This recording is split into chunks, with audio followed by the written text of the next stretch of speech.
Hello students, welcome to online exams tutorials. Daily vocab series का part 9 complete करेंगे अभी हम। अगर आपने इससे पहले वाले पार्ट्स नहीं देखे तो आप उनको डेली वोकैबलरी नाम की एक प्लेलिस्ट है हमारे चैनल के अंदर ही, आप उसमें जाके देख सकते हैं। आपको वहां पे सभी के सभी पार्ट्स मिल जाएंगे। ठीक है स्टूडेंट्स, ये मेरे क्रेडेंशियल्स हैं। अगर आप इनको देखना चाहते हैं तो वीडियो को पॉज करके देख सकते हैं। तो चलिए शुरू करते हैं। एलोक्वेंट, देखिए यहाँ पे जो हमारी रूट है वो है LOQ या फिर LEC भी आपको दे सकता है, लोक या लैक। इसका मतलब होता है बोलना, टू स्पीक। ठीक है स्टूडेंट्स, और इस शब्द में पहले ई लगा है। ई हर वर्ड को पॉजिटिव बना देता है, ई और EU। ठीक है, तो इलोक्वेंट यानी कि एक ऐसा व्यक्ति जो अच्छा बोलता हो, हु स्पीक्स वेल। और दूसरा वर्ड हम इससे बना सकते हैं लोक्यूसियस, LOQUACIOUS। लोकेशियस एक ऐसा व्यक्ति जो काफी ज्यादा बोलता हो, हु स्पीक्स ए लॉट। ठीक है, काफी ज्यादा बोलने वाला व्यक्ति, जरूरत से ज्यादा बोलने वाला व्यक्ति। अगला वर्ड आता है हमारे पास डायलैक्टिक, DIALECTIC।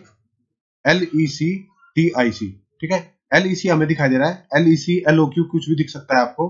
तो डायलैक्टिक, डायलैक्टिक यहाँ पे डाया का मतलब क्या होता है, दो। लैक्टिक बोलने वाले, अगर दो व्यक्ति आपस में बैठ के बातें कर रहे हैं, यानी वो डिबेट कर रहे हो, किसी चीज पे डिस्कस कर रहे होंगे, तो डायलैक्टिक का मतलब टू डिस्कस या फिर टू डिबेट। ठीक है, अगला शब्द आता है हमारे पास सोलिलोक्यू। ठीक है, देखिए लोक्यू का मतलब बोलना, सोली मतलब खुद से, अपनी सोल से, अपनी आत्मा से। ठीक है, तो टॉकिंग टू वन सेल्फ, खुद से बातें करना, सोलिक्यू।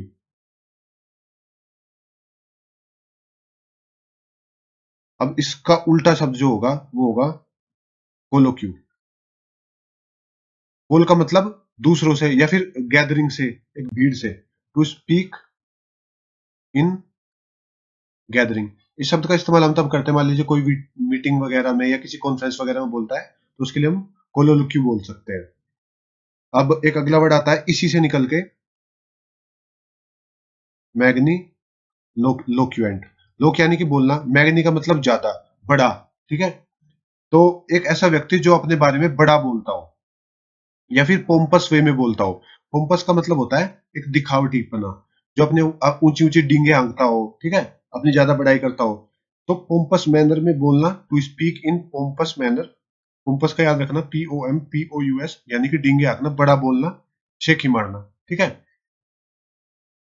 तो इससे अगला वर्ड आ जाता है हमारा प्रोलिक्सिटी। प्रोलिक्सिटी भी टू स्पीक ए लॉट, ज्यादा बोलना। ठीक है, और ये जो लेक्सिकन होता है ना, यहीं से आया है लेक्स। इसका इसकी मॉडिफाइड फॉर्म है LEC की, LEX इसको लिखा हुआ है ताकि साउंड वही आती है लेक्स की। ठीक है, या लैक की। तो लेक्सिकन होता है collection of word, collection of words. ठीक है, शब्दों का एक कलेक्शन। अब जो इन शब्दों के कलेक्शंस को एक जगह कंपाइल कर दे तो वो क्या बना देगा, एक डिक्शनरी बना देगा। तो लेक्सिकोग्राफर किसको बोलेंगे फिर हम, लेक्सिकोग्राफर जो एक डिक्शनरी को कंपाइल करता हो, one who compiles a dictionary. ठीक है, तो लेक्सिकन यानी ग्रुप ऑफ वर्ड, और तो लेक्सिकोग्राफर एक जो उनको ग्रुप ऑफ वर्ड को कंपाइल करे, एक जगह इकट्ठा करे, यानी डिक्शनरी बनाए। ठीक है स्टूडेंट्स, अब इससे और वर्ड निकाल सकते हैं। देखिए इससे तो हमने कई सारे वर्ड निकाल दिए, काफी फेवरेट रूट है SSC की, और बैंकिंग में भी काफी ज्यादा पूछे जाते हैं इस रूट से वर्ड्स। ग्रैंडी लोक्यूएंट, देखिए ग्रैंड का मतलब ज्यादा, बड़ा। ठीक है, लोक्यूएंट जैसा कि मैंने आपको पीछे बताया, मैग्नी लोक्यूएंट, बढ़ा चढ़ा के बातें करना, पोम्पस वे में बातें करना। ठीक है, शेखी मारना, तो इसका मतलब भी वही है जो मैग्निलोक्वेंट का था। अब एक आता है प्रोलोक, प्रोलोग। अब देखिए यहाँ पे LOQ की जगह LOG आ गया, लेकिन इसका मतलब भी बोलने से ही होता है, LOG LEC LEX। आप इनको याद रखना है, LOQ LEC LEX। ठीक है, और LOG। इन सभी का मतलब बोलने से होता है। तो प्रोलोग, प्रो का मतलब पहले, प्रोलोग होता है किसी भी स्पीच के पहले बोलना, यानी स्पीच का किसी भी भाषण वगैरह का इंट्रो देना, ठीक है, introductory part of a speech, ठीक है। प्रो का मतलब पहले। अब एपिलोग आ गया अगर, एपिलोग यानी बाद में, एपी का मतलब बाद में, ठीक है। तो इसका मतलब ending part of a speech. तो दोनों आपको याद रखने, प्रोलोग और एपिलोग। प्रो पहला, एपी बाद में। और इससे जुड़ा हुआ एक वर्ड और हम निकाल सकते हैं एलओजी से, यूलोजी। अब देखिए, ये जो ईयू वर्ड लगता है, मैंने आपको शुरू वाले वर्ड में बताया, ई और ईयू जब लग जाता है तो इसका मतलब होता है किसी की चीज के बारे में अच्छा बोलना, ठीक है। मैंने आपको पीछे एक रूट और बताई थी, जब मैंने आपको पीएचई का मतलब बताया था, पीएचई या फा। तो इसमें मैंने इसका मतलब भी बोलने से ही होता है। उसमें मैंने आपको एक रूट वर्ड बताया था, यूफेमिज्म। यूफेमिज्म में आपको बताया था कि ईयू, जब हम किसी बुरी स्थिति को अच्छा करने के लिए अच्छे अच्छे शब्दों का इस्तेमाल करके उस स्थिति को सही करने की कोशिश करते हैं, तो उसको यूफेमिज्म बोलते हैं। तो ईयू का मतलब होता है अच्छा। तो यहाँ पे भी ईयू का मतलब अच्छा होगा। यूलोजी होता है किसी की प्रशंसा करना, ठीक है, किसी की प्रशंसा में बोलना, to speak in praise of someone, ठीक है। तो देखिए, हमने इस लोक रूट से, बोलने वाले रूट से कितने सारे वर्ड निकाल लिए। और कल हमने पीएचए और एफए से भी बोलने वाले सभी वर्ड निकाले थे, इनका मतलब भी स्पीक से ही होता है, ठीक है। अगर आपने ये नहीं देखा है तो आप लास्ट वाला लेक्चर देखिए, आपको सभी चीजें पता लग जाएंगी। और एक और वर्ड निकाल लेते हैं फिर इससे, फिलोलॉजी। अब देखिए, यहाँ पे यूलॉजी आया था, लेकिन यहाँ पे फिर से लॉजी आ गया। लेकिन इस लॉजी का मतलब हमारा बोलने से नहीं है, ठीक है। ये जो बायोलॉजी भी आ जाता है, ठीक है, कई सारे सब्जेक्ट्स होते हैं, ब्रांच ऑफ स्टडी होता है जिनके बाद लॉजी लगता है। तो इस लॉजी का मतलब बोलने से नहीं होता, इस वजह से मैंने यहाँ पे डाला कि इससे कंफ्यूजन नहीं होना, जब बाद में लॉजी लगती है इस तरीके से, ठीक है। फिलोलॉजी, फिल का मतलब मैंने आपको बताया था किसी चीज को पसंद करना, और माइजो अगर किसी वर्ड से पहले लगता है तो किसी चीज को हेट करना। तो फिलोलॉजी, लॉजी का मतलब मैंने आपको बताया कि किसी भी ब्रांच ऑफ स्टडी से, लिटरेचर से, ठीक है। तो हम लिटरेचर से ले लेते हैं या फिर स्टडी से ले लेते हैं। तो जो लिटरेचर को पसंद करता हो, जो स्टडी को पसंद करता हो, पढ़ाई को पसंद करता हो, ठीक है, फिलोलॉजी। टू लर्न या टू लव लिटरेचर, ठीक है, या आर्ट, उसी कह लीजिए। पढ़ाई लिखाई को हम आर्ट को भी, पहले तो ये तो नहीं होता था कि भाई, पहले हम जब ऋषि मुनि रहते थे तो सभी के सभी मैथ के समी निकालते थे। तो आर्ट भी एक पढ़ाई की यूज में आती है, ठीक है। अब अगला आता है कोग्निजेंट। यहाँ पे जो हमारे रूट है जीएनओ, आपको जीएनई भी दिखाई दे सकता है या जीएनआई भी दिखाई दे सकता है, जिनका मतलब होता है टू नो, किसी चीज को जानना या किसी चीज से अवेयर होना, टू बी अवेयर। तो कोग्निजेंट और इससे जुड़ा हुआ दूसरा वर्ड है CONGNITIV, कॉग्निटिव, या फिर कोग्निशन, COGNITION। इन तीनों का मतलब होता है, तीनों ही वर्ड का मतलब होता है ए प्रोसेस ऑफ नोइंग और रिमेम्बरिंग थिंग्स, चीजों के बारे में अवेयर होना, उनको जानना, ठीक है। जो इनकी रूट है GNO GNI GNE, ठीक है। तो इन सभी को, इन तीनों के तीनों ग्रुप ऑफ वर्ड को आपको एक साथ याद रखना है, किसी चीज से अवेयर होना, to be aware of something, ठीक है। अब इससे और अगला वर्ड निकाल सकते हैं हम, इग्नोरेंट। GNO फिर आ गया, इग्नोरेंट यानी कि जो किसी चीज से अवेयर ना हो, अनअवेयर, ठीक है। इग्नो ने इसको आई जी, आई ने इसको नेगेटिव बना दिया, ई पॉजिटिव बनाता है, आई नेगेटिव बनाता है, अनअवेयर, ठीक है स्टूडेंट्स। अब अगला आता है प्रोग्नोसिस। प्रोग्नोसिस, प्रो का मतलब पहले, ग्नो का मतलब अवेयर, किसी चीज से पहले अवेयर हो जाना, यानी कि एक तरीके से भविष्यवाणी करना, टू प्रिडिक्ट और टू फोरकास्ट। फोरकास्ट यानी कि पहले किसी चीज की पूर्वानुमान लगाना, पूर्व भविष्यवाणी करना। अगला आता है फिर एग्नोस्टिक। एग्नोस्टिक एक ऐसे व्यक्ति को बोलते हैं जो अनअवेयर हो, ठीक है। ए इसको नेगेटिव बनाता है, जीएनओ का मतलब अवेयर से, ठीक है, अनअवेयर हो लेकिन किस चीज से, about the existence of God, ठीक है। कोई ऐसा व्यक्ति जो ये ना जानता हो कि भाई भगवान है या नहीं है। अब है तो किस रूप में है, मतलब भगवान के बारे में कुछ उसको निश्चित नहीं है। ना तो वो थीस्ट है, थीस्ट होता है भगवान को मानने वाला, और ना वो अथीस्ट है। ठीक है, अथीस्ट होता है भगवान को न मानने वाला। तो ना तो वो थीस्ट है ना अथीस्ट है, लेकिन वो उसके थोड़ा एक बीच का जो फेज होता है ना, कि दोनों में कंफ्यूजन है कि भगवान है या नहीं है, तो ऐसे व्यक्ति को एग्नोस्टिक बोलते हैं, वो अनअवेयर है। ठीक है स्टूडेंट्स। अब आते हैं वन वर्ड सब्स्टिट्यूशंस पे। किलिंग ऑफ वंस वाइफ, अपनी वाइफ की हत्या कर देना, इसके लिए वर्ड है यूक्सोरिसाइड।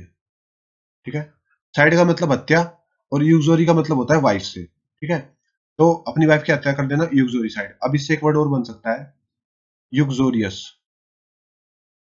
यूक्सोरियस, जो अपनी वाइफ की मानता हो, ठीक है, अपनी वाइफ के कहीं पे चलता हो, ये एक नेगेटिव वर्ड है। जैसे कि कह देते हैं हिंदी में कहावत है कि जोरू का गुलाम, इस टाइप से कोई बंदा हो तो उसको यूक्सोरियस बोलते हैं। और इसका एक सिनोनियम और भी है, हेनपैक्ड, HENPECKED। हेनपैक्ड एक यूक्सोरियस आदमी। ठीक है, one who grab someone else's property, जो किसी दूसरे की प्रॉपर्टी हड़प ले, ऐसे व्यक्ति को बोलेंगे असरपर। US URPER, USURPER। ठीक है, एक प्रूव्ड ट्रूथ, एक बात जो सिद्ध है बिल्कुल। ठीक है, एक सत्य जो जिसको सिद्ध करने की जरूरत नहीं, आप पहले वो सिद्ध है। ठीक है, कोई इसको झुठला नहीं सकता, तो उसको बोलते हैं ट्रूइज्म। ट्रू यानी सत्य। ठीक है, इससे आप इसको याद रख सकते हैं। One who stay away from school without permission, एक ऐसा बच्चे ही होंगे जो स्कूल में पढ़ेंगे जो विदाउट परमिशन के स्कूल से दूर रहे, यानी बंक मार ले। ठीक है, तो इसको बोलते हैं ट्रूएंट। अगर कोई जॉब जो अपनी जॉब से दूर रहता है, ठीक है, एक इडियम है फ्रेंच लीव। अगर कोई बिना परमिशन लिए जॉब से छुट्टी मार ले, ठीक है, तो उसको फ्रेंच लीव बोलते हैं, इडियम एक। ये फ्रेंच लीव इडियम है। One who violets a law और रूल, कोई कानून तोड़ने वाला, तो उसके लिए वर्ड है हमारे पास, वैसे तो कई सारे हैं, क्रिमिनल भी कह सकते हैं जो लो तोड़ता हो, ट्रांसग्रेसर। ठीक है, TRANSGRESSOR। ठीक है, और इसके लिए एक वर्ड और है फ्लाउट, FLOUT। फ्लाउट भी एक ऐसे व्यक्ति को जो बोलेंगे जो कानून तोड़ता हो। अब इससे सिमिलर एक वर्ड और आता है फ्लॉन्ट। फ्लॉन्ट और फ्लाउट को एक साथ याद रखिए। फ्लाउट होता है किसी कानून को तोड़ने वाला, और फ्लॉन्ट होता है दिखावा करना। ठीक है, किसी चीज का प्रदर्शन करना। मान लीजिए आपके पास कोई लग्जरी गाड़ी आ जाए और आप उसका प्रदर्शन करो, उसको लेके घूमो पूरे शहर वगैरह में ऐसे दिखाने के लिए लोगों को, तो आप अपनी गाड़ी को फ्लोटिंग कर रहे हो। ठीक है, next, one who betrays one country, यानी कि देशद्रोही, जो अपने देश को धोखा दे दे, तो उसको बोलते हैं ट्रेटर, TRAITOR। ठीक है, बैड टेम्पर और एंगर, एक ऐसा व्यक्ति जो जिसका दिमाग सा खराब रहता हो, गुस्से में रहता हो, ठीक है, तो उसको बोलते हैं tantrum. Place where Jewish worship, एक ऐसी जगह जहाँ पे जूइश लोग वर्शिप करते हैं। ठीक है, तो साइना गोग, GOGUE, SYNAGOGUE इसकी स्पेलिंग। ठीक है, इसकी स्पेलिंग याद रखिएगा, मिस स्पेलिंग में पूछता है SSC और बैंकिंग में पूछी जाती है। Who tries to win a favour by flattering other, मान लिया कोई ऐसा व्यक्ति जो किसी की खुशामंद करके, उसकी चापलूसी करके अपने लिए फेवर जीतता हो, तो उसको बोलते हैं साइकोफेंट। फ्लैटरर भी उसको बोल सकते हैं। फ्लैटरिंग का मतलब होता है चापलूसी, तो फ्लैटरर, चापलूस। ठीक है, और दूसरा वर्ड है इसके लिए साइकोफेंट, SYCOPHANT। ठीक है students. One who thinks himself superior to other, पहली बात तो यहाँ पे ध्यान रखिए कि सुपीरियर के बाद टू आएगा, superior to.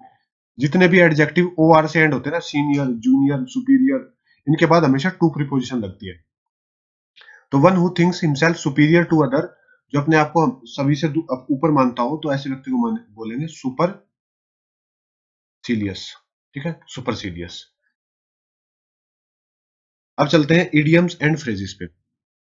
Give a piece of mind, किसी को अपने दिमाग का एक टुकड़ा देना, यानी कि अगर किसी को दिमाग का टुकड़ा आप ऐसे फ्री में तो दे नहीं दोगे, तभी दोगे जब वो आपके लिए कुछ बुरा कर देगा, आपको उसके ऊपर गुस्सा आएगा बिल्कुल। ठीक है, तो यानी किसी को डांटना, किसी को रिब्यूक करना, REBUKE, इसका मतलब डांटना होता है, या फिर टू स्कोल्ड, स्कोल्ड का मतलब भी डांटना।